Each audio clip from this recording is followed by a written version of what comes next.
रिहा किए जाने के एक सप्ताह बाद रिचमंड इंडियाना में बड़ी सफाई से तिजोरी साफ करने की एक घटना घटी।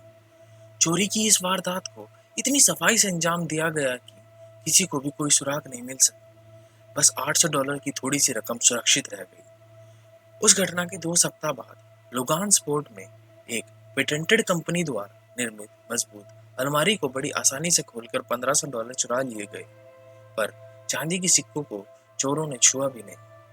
बदमाशों को पकड़ने वालों की आंखें खुलने लगी। फिर जेफरसन सिटी में एक पुराने ढंग की बैंक तिजोरी सक्रिय हो गई और उसके छिद्र में से ज्वालामुखी के विस्फोट की तरह बैंक नोट उछल उछल कर बाहर आने लगे, जो कुल मिलाकर $5000 बनते थे। आज की कहानी एक काबिल चोर की है। एक ऐसा चोर जिसके हाथ से कोई भी तिजोरी बिना खुले नहीं रह सकती थी। उसके काम को देखते ही पुलिस बता सकती थी कि यह काम उसी ने किया है। आज की कहानी में हम देखेंगे कि कैसे एक चोर ने चोरी का काम छोड़कर एक सही सच्चे रास्ते पर निकलने का फैसला किया, तो उसके सामने क्या क्या अड़चने आई। एक गार्ड यानी चौकीदार जेल की जूतों की दुकान में आया।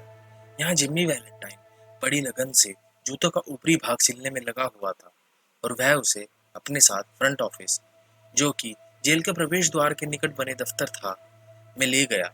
वहाँ वार्डन ने जिम्मी को उसका माफीनामा सौंप दिया, जिस पर गवर्नर ने उस सुबह ही दस्तखत किए थे।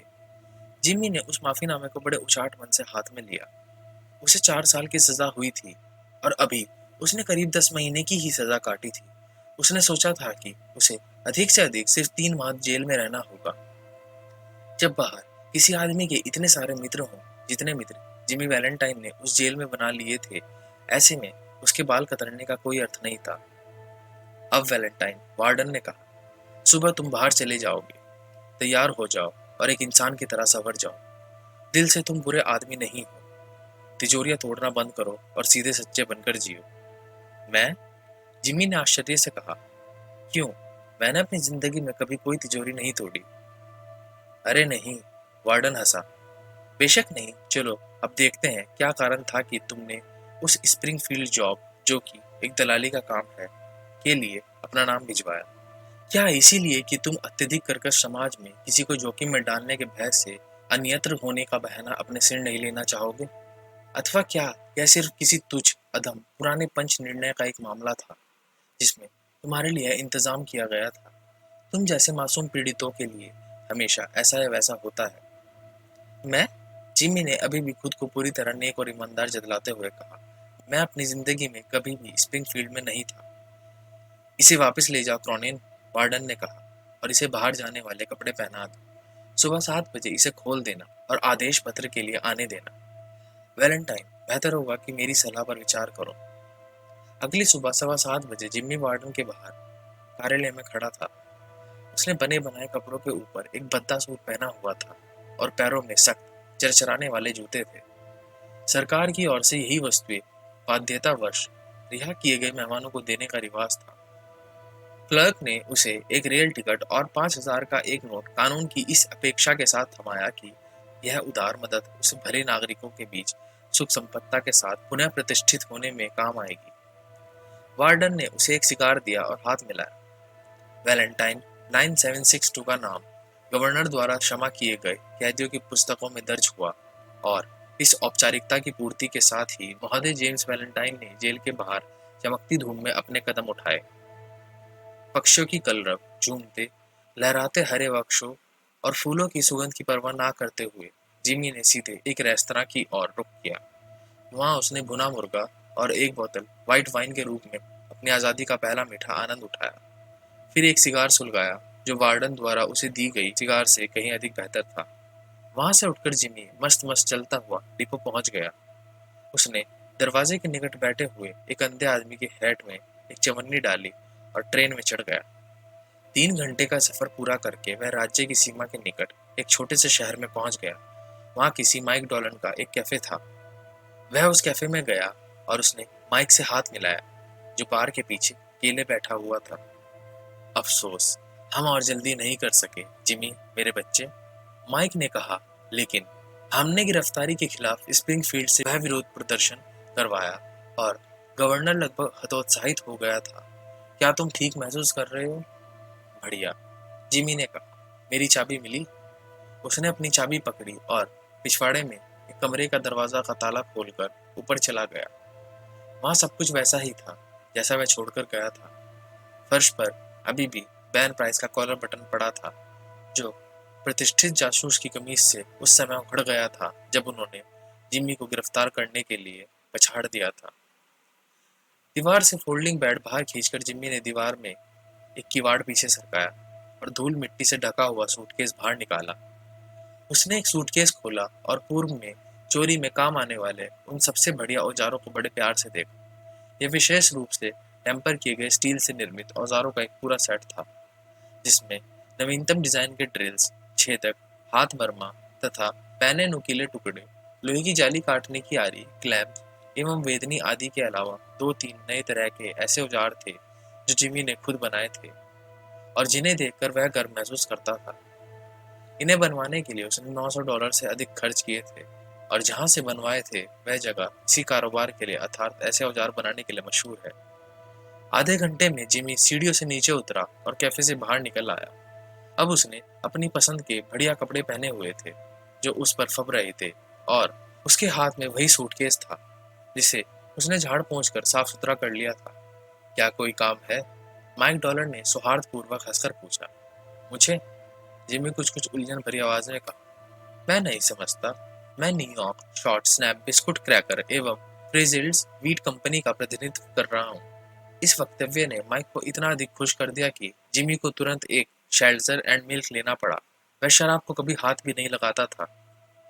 वैलेंटाइन 4762 को रिहा किए जाने के एक सप्ताह बाद रिचमंड इंडियाना में बड़ी सफाई से तिजोरी साफ करने की घटना घटी। चोरी की इस वारदात को इतनी सफाई से अंजाम दिया गया कि किसी को कोई सुराग नहीं मिल सका। बस $800 की थोड़ी सी रकम सुरक्षित रह गई। उस घटना के 2 सप्ताह बाद लोगान स्पोर्ट में एक पेटेंटेड कंपनी द्वारा निर्मित मजबूत सेंधमारी निरापद अलमारी को बड़ी आसानी से खोलकर $1500 चुरा लिए गए, पर चांदी के सिक्कों को चोर ने छुआ भी नहीं। बदमाशों को पकड़ने वालों की आंखें खुलने लगी। फिर जेफरसन सिटी में एक पुराने ढंग की बैंक तिजोरी सक्रिय हो गई और उसके छिद्र में से ज्वालामुखी के विस्फोट की तरह बैंक नोट उछल उछल कर बाहर आने लगे, जो कुल मिलाकर $5000 बनते थे। इस तरह की घटनाओं की बढ़ती संख्या और भारी नुकसान को देखते हुए मामले को तहकीकात करने के लिए अब बैन प्राइस जैसे दिमाग की जरूरत थी। नोटों की तुलना करने पर सेंधमारी के तरीकों में एक विलक्षण समानता देखने में आई। बैन प्राइस ने घटना स्थल पर जाकर तहकीकात की और उसे यह कहते सुना गया, यह तो डैंडी जिम वैलेंटाइन का काम है। उसने फिर अपना काम शुरू कर दिया। उसके पास ही ऐसे क्लैंप, शिकंजे हैं जिनसे उसने नॉब अर्थात घुंडी को एक ही झटके में इतनी आसानी से निकाल डाला, जैसे बरसाती मौसम में गाजर या मूली को खींचकर बाहर निकाल लिया जाता है। और देखो, उन खटकों को कितनी सफाई से निकाल फेंका गया है। जिम्मी कभी भी एक से अधिक छेद नहीं करता है। हाँ, मेरा शक सही है। मुझे जिमी वैलेंटाइन चाहिए। अगली बार वह अपना काम समय या कुशलता से करेगा। बैन प्राइस को जिमी की आदतों का पता था। यह आदतें उसने स्प्रिंगफील्ड मामले पर काम करते समय सीखी थी। लंबी छलांग, तुरंत भाग निकलना, कोई मित्र बंधु नहीं और उच्च वर्ग की संगति में रहने की रुचि। इन सब तौर तरीकों ने श्री वैलेंटाइन को प्रतिशोध का एक सफल चालबाज बनने में मदद की। यह खबर फैला दी गई कि बैन प्राइस ने इस बार बचकर निकल जाने वाले सनकी चोर को पता लगाने का बीड़ा उठा लिया है और दूसरे लोग जिनके पास अवैध तिजोरियां हैं उन्हें बहुत राहत महसूस हुई। एक दोपहर जिमी वैलेंटाइन अपने सूटकेस के साथ अग्न्यास के काले मजदूरों के देश में रेल मार्ग से 5 मील दूर एल्मोर नामक एक छोटे शहर में रेल के डाक डिब्बे से कूदकर बाहर निकला। जिमी एक ऐसी युवा सीनियर एथलीट जैसा लग रहा था जो अभी अभी कॉलेज से निकलकर घर आया हो। वह पटरी के किनारे किनारे चलकर एक होटल की ओर गया। एक युवती ने सड़क पार की। कोने पर पहुंचकर वह आगे बढ़ी और एक दरवाजे के अंदर चली गई जिस पर लिखा था द एल्मोर बैंक। जिमी ने उसकी आंखों में देखा तो भूल गया कि वह क्या है और एक दूसरा ही आदमी बन गया। जिमी के रंग ढंग और रूप रंग सूरत शक्ल वाले लोग एल्मोर में विरले ही थे। जिमी ने बैंक की सीढ़ियों पर इस तरह लफंगई करते हुए एक लड़के को गर्दन से पकड़ा मानो वह बैंक का कोई शेयर होल्डर हो, और फिर जिमी ने उस लड़के से शहर के बारे में सवाल पूछने शुरू कर दिए। बीच बीच में वह उसे 10-10 पैसे के सिक्के भी पकड़ा देता था। थोड़ी देर बाद वह युवती बाहर आई और सूटकेस वाले जवान आदमी की मौजूदगी से बेखबर अपने रास्ते चली गई। क्या वह महिला पॉली सिम्पसन नहीं है? जिमी ने बड़ी चालाकी से पूछा। नहीं, लड़के ने कहा, वह एनाबेल एडम्स है, उसका पापा इस बैंक का मालिक है। आप किस लिए एल्मोर आए हैं? क्या यह सोने की घड़ी चेन है? मैं एक बुलडॉग लेने वाला हूँ, क्या कुछ और पैसे हैं आपके पास? जिमी इसके बाद प्लांटर्स होटल गया, अपना नाम राल्फ डी स्पेंसर लिखाया और एक कमरा ले लिया। वह डेस्क पर झुका और क्लर्क को अपने काम और इरादे के बारे में बताया। उसने कहा कि वह अपने व्यवसाय के वास्ते कोई जगह तलाशने के लिए एल्मोर आया है। इस शहर में जूतों का व्यवसाय अब कैसा है? उसने जूतों के व्यवसाय करने के बारे में सोचा था। क्या उसके लिए कोई गुंजाइश है? जिमी की वेशभूषा और बात करने के तरीके से क्लर्क प्रभावित हुआ। वह स्वयं एल्मोर के थोड़े कम सजे संवरे युवकों के लिए फैशन का एक नमूना था, लेकिन अब उसे अपनी कमियों का कुछ कुछ एहसास होने लगा। जिमी के मोहक रंग ढंग से प्रभावित होकर उसने सौहार्दपूर्वक जानकारी दे दी। सचमुच जूता व्यवसाय में एक अच्छी शुरुआत होनी चाहिए। यहाँ कोई एकांतिक शू स्टोर नहीं है। ड्राई गुड्स और जनरल स्टोर्स उन्हें संभाल रहे हैं। हर तरह के काम धंधे में व्यवसाय काफी अच्छा है। उम्मीद है कि स्पेंसर महोदय एल्मोर में काम आरंभ करने का फैसला करेंगे। उन्हें इस शहर में बसना अच्छा लगेगा क्योंकि यहाँ के लोग बड़े मिलनसार हैं। श्रीमान स्पेंसर ने सोच लिया कि वह 2-4 दिन शहर में रुकेगा और स्थिति का निरीक्षण करेगा। नहीं, आपको लड़के को बुलाने की जरूरत नहीं है। मैं अपना सूटकेस खुद ही ऊपर ले जाऊंगा। यह कुछ अधिक भारी है, स्पेंसर ने कहा। श्रीमान राल्फ स्पेंसर, जिमी वैलेंटाइन की राख से उत्पन्न फिनिक्स, वह राख जो एक अकस्मात लपट और प्रेम के वैकल्पिक आवेश ने छोड़ी थी, एल्मोर में बस गया और खूब फला फूला। उसने एक शू स्टोर खोला और अपना व्यापार अच्छा जमा लिया। समाज में उसकी अच्छी पटने लगी। उसने बहुत सारे मित्र बना लिए। उसने अपने दिल की इच्छा पूरी कर ली थी। वह मिस एनाबेल एडम से मिला और उसके आकर्षण में अधिकारिक बनता चला गया। एक वर्ष के अंत में राल्फ स्पेंसर की स्थिति इस प्रकार थी, उसे समाज में सम्मान मिलने लगा। उसका शू स्टोर धड़ल्ले से चल रहा था और 2 सप्ताह के अंदर उसकी तथा एनाबेल की शादी होने जा रही थी। श्री एडम्स ने, जो एक ठेठ परिश्रमी देशी बैंकर था, स्पेंसर को इसकी स्वीकृति दे दी। एनाबेल को उसकी प्रति जितना अनुराग था उतना ही उसे अपनी पसंद पर गर्व था। श्री एडम्स के परिवार और एनाबेल की शादीशुदा बहन के परिवार में वह ऐसे घुल मिल गया था जैसे वह पहले से ही उनके परिवार का एक सदस्य रहा हो। एक दिन जिमी ने अपने कमरे में बैठकर यह पत्र लिखा जो उसने अपने एक पुराने मित्र सेंट लुइस के सुरक्षित पते पर भेज दिया। मेरे परम प्रिय मित्र, मैं चाहता हूं कि आप अगले बुधवार की रात करीब 9 बजे लिटिल रॉक स्थित सुलिवान के निवास पर आने की कृपा करें। कुछ छोटे छोटे मसले हैं जिन्हें मेरे वास्ते निपटा सकते हैं। इसके अलावा मैं अपने औजारों की एक किट भी आपको भेंट करना चाहता हूँ। मैं जानता हूँ इन्हें पाकर आप खुश होंगे। $1000 देकर भी आप इन औजारों की नकल नहीं बनवा सकते। बिली, मैं सच कहता हूँ, मैंने पुराना कारोबार 1 साल पहले ही छोड़ दिया। मेरे पास एक अच्छा स्टोर है। मैं अब एक सच्चे ईमानदार इंसान का जीवन जी रहा हूँ और आज से 2 सप्ताह बाद मैं एक बहुत ही सुंदर, आकर्षक और शालीन लड़की से विवाह करने वाला हूँ। यही एकमात्र जीवन है बिली मेरे दोस्त, सीधा सरल जीवन। अब मैं किसी दूसरे व्यक्ति के धन को स्पर्श भी नहीं करूंगा, चाहे मुझे कोई 10 लाख का प्रलोभन ही क्यों ना दे। शादी हो जाने के बाद मैं अपना स्टोर बेच दूंगा और पश्चिम की ओर चला जाऊंगा, जहां मेरे खिलाफ पिछले लफड़ों को घसीट लाने का इतना खतरा नहीं होगा। मैं तुम्हें बताना चाह रहा हूँ कि बिली, वह एक फरिश्ता है। उसे मुझ में विश्वास है और मैं सारे जहान के बदले भी अब और कोई गलत काम नहीं करूंगा। सुली के यहाँ अवश्य पहुंच जाना। मेरा तुमसे मिलना बहुत जरूरी है।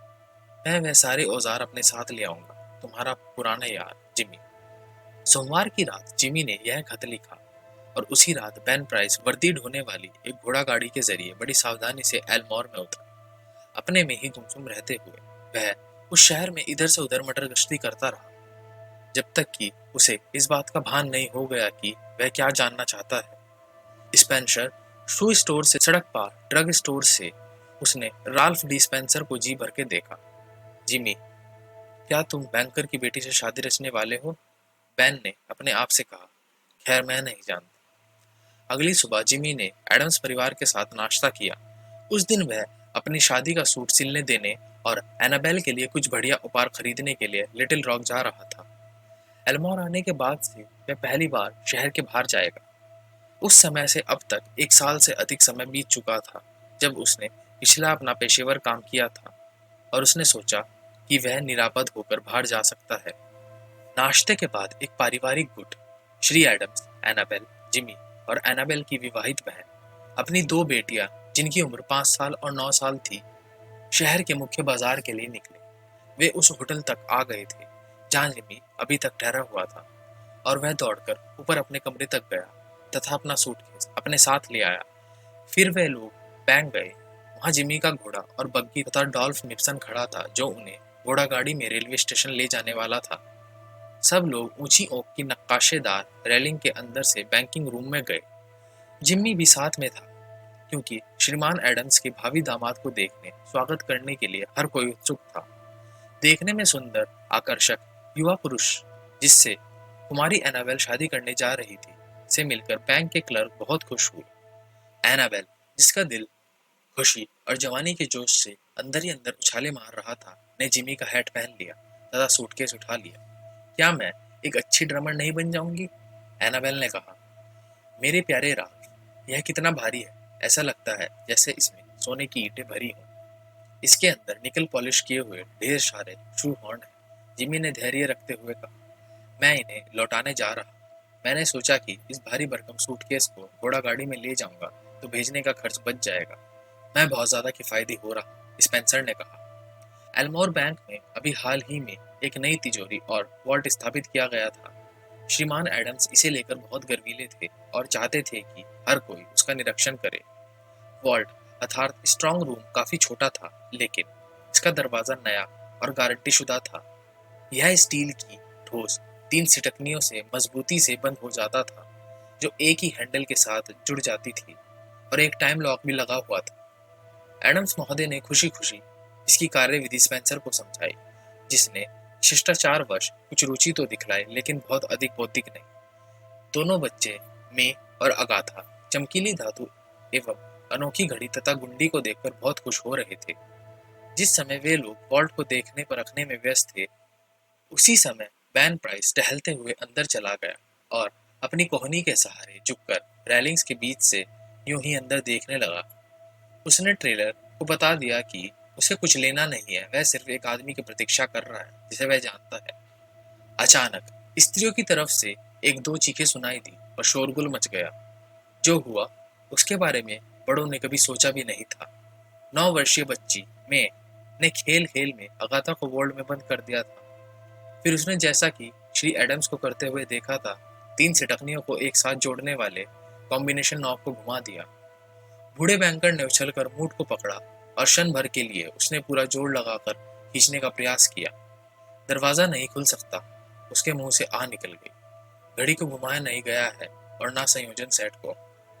अगाथा की मां ने फिर चीख पुकार मचाई। अचानक आन पड़ी विपत्ति ने उसे दुखी सा कर दिया था। चुप हो जाओ, श्रीमान एडम्स ने अपना कपकपाता हाथ उठाते हुए कहा। क्षण भर के लिए सब चुप रहो। अगाथा, उसने अपना पूरा दम लगाकर पुकारा, मेरी बात सुनो। बाद में छाई चुप्पी के दौरान वे उस बच्ची की हल्की सी आवाज सुन सके जो वोल्ट के अंदर अंधेरे में भयभीत होकर चीख रही थी। मेरी प्यारी बच्ची अगाथा। माँ बिलखने लगी। वह डर के मारे मर जाएगी। दरवाजा खोलो। अरे तोड़ दो दरवाजा। क्या आप में से कोई कुछ कर सकता है? यहाँ आसपास कोई नहीं है। लिटिल रॉक में एक आदमी है जो इस दरवाजे को खोल सकता है। एडम्स महोदय ने कांपती आवाज में कहा। माय गॉड स्पेंसर, हम अब क्या करेंगे? वह बच्ची जो अंदर गुप्त अंधेरे में है, अंधेरे को ज्यादा देर नहीं सह पाएगी। अंदर पर्याप्त हवा भी नहीं है और इसके अलावा भय के कारण वह पागलों की तरह झटपटाने लगेगी। अत्यंत व्याग्रता में अगाथा की मां ने अपने हाथों से दरवाजा पीटना शुरू कर दिया। किसी ने सनकीपने में डायनामाइट का सुझाव दे डाला। एनाबेल ने मुड़कर जिमी की तरफ देखा। उसकी बड़ी बड़ी आंखों में वेदना थी, लेकिन अभी भी निराशा की झलक नहीं थी। एक स्त्री जिस पुरुष की पूजा करती है, उस पुरुष की शक्ति के आगे उसे कुछ भी असंभव नहीं लगता है। क्या तुम कुछ नहीं कर सकते हो राल्फ? कोशिश करो। क्या इतना भी नहीं करोगे तुम? अपने होठों पर और अपनी तीक्ष्ण आंखों में एक अनोखी कोमल मुस्कान लिए राल्फ ने उसकी ओर देखा। एनाबेल, उसने कहा, मुझे वह गुलाब दे दो जो तुमने अपने वक्ष पर सजा रखा है। क्या दे सकोगी? अपने कानों पर विश्वास न करते हुए उसने अपनी पोशाक से गुलाब की वह कली पिन खोलकर निकाली और जिमी के हाथ में रख दी। जिमी ने उसे अपनी बास्केट की जेब में डाला, अपना कोट उतार कर फेंका और अपनी कमीज की आस्तीनों को ऊपर चढ़ाया। इस क्रिया के साथ ही राल्फ डी स्पेंसर गायब हो गया और उसका स्थान जिमी वैलेंटाइन ने ले लिया। दरवाजे से दूर हट जाओ आप सभी, उसने रूखे अंदाज में आदेश दिया। उसने अपना सूटकेस मेज पर रखा और उसे सपाट खोल दिया। उसी पल से वह किसी अन्य की परवाह किए बिना इस तरह से काम में जुट गया मानो कोई दूसरा मौजूद ही ना हो। उसने सारे चमकीले विचित्र किस्म के उपकरणों को बड़ी तीव्रता और तरतीब से बिछाया और जैसे कि वह अपने काम में व्यस्त होने पर हमेशा किया करता था, वह स्वयं को मग्न रखने के लिए मधुर स्वर में सीटी बजा रहा था। सब लोग चुप्पी साधे और बिना हिले डुले उसे देखते रहे। 1 मिनट के अंदर जिमी का दुलारा परमा स्टील के दरवाजे में बड़े प्यार से छेद करने लगा। सिर्फ 10 मिनट में सेंधमारी का अपना पिछला रिकॉर्ड तोड़ते हुए उसने बोल्ट्स को पीछे फेंक दिया और दरवाजा खोल दिया। अगाथा, जो लगभग गिरने वाली थी लेकिन सही सलामत थी, अपनी माँ की बाहों में सिमट गई। जिमी वैलेंटाइन ने अपना कोट पहना और रेलिंग्स के बाहर प्रमुख द्वार की ओर चल दिया। चलते चलते उसे लगा कि उसने दूर से आती एक आवाज सुनी है, जिस आवाज ने उसे एक बार राल्फ कहकर पुकारा था, लेकिन वह कभी हिचकिचाया नहीं। दरवाजे पर एक तगड़ा आदमी उसकी ओर देख रहा था और उसे रास्ते में रोक लेता है।